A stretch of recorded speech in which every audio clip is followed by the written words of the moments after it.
Opa, vamos lá. Então, eu vou explicar aqui como funcionam os dois indicadores, né? Progresso e aderência. Vou pegar aqui essa empresa T1, ela tem 45 atividades e está com 5% de progresso. Por quê? Porque duas dessas atividades estão aqui como responsável fulano. Então, quando eu tiro o fulano, o que estava em andamento volta para pendente, né? Porque a atividade está sem um responsável. Então, as duas atividades estão pendentes. E se eu olhar aqui no meu indicador, ele diz que tem duas atividades respondidas das 45, mas meu progresso é zero, porque elas estão lá sem responsável.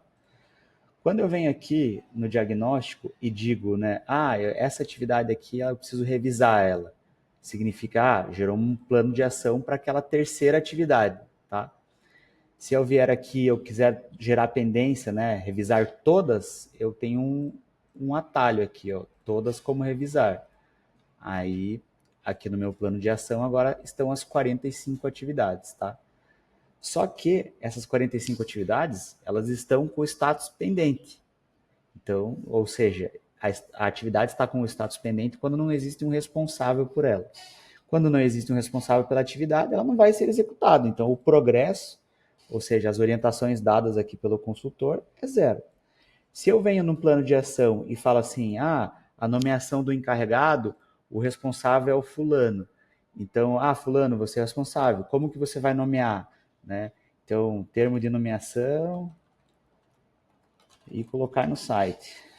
Então, agora está em andamento. Até você consegue fazer até semana que vem? Pronto, já existe uma data, né? Aonde vai ser? Vai ser em tal lugar. As observações que estão relacionadas, então, pronto. Diz que tem uma atividade sobre responsabilidade do fulano.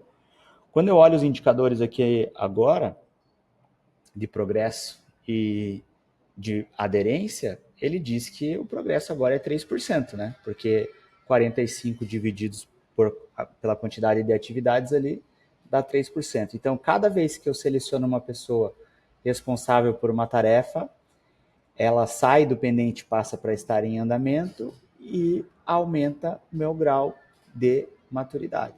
Então, agora eu vou deixar aqui 4 atividades em andamento, de 45 vai dar um pouco menos que 10, mas muito próximo do 10 ali, tá? E aí vamos ver como que ficou a divisão. Então agora está aqui, ó, 9%. É isso. A aderência são as atitudes tomadas pela empresa. Então, quando o fulano foi lá e fez a nomeação do encarregado, ele vai falar assim, nomeação feita dia tal. E aí ele salva essa observação e ele muda o status para concluído, ou ele ou o consultor, né? Quando conclui-se uma atividade daquelas que foram orientadas, essa atividade ela fica aqui em concluído para fins de histórico, tá? Então, quando você olhar aqui agora esses dois indicadores, você vai perceber a aderência aumentando. Da mesma forma, tá? Então, o progresso, sempre que o orientador, né, o consultor, ele diz o que precisa ser feito, como e onde, seguindo o 5W2H, aumenta o progresso, que são as orientações dadas. E quando a pessoa vai lá e executa aquela tarefa, ela é validada pelo consultor e ela é tratada como concluída, aumenta a aderência. Tá ok? Então, para isso foi criado esses dois indicadores. Espero que faça sentido. Um abraço.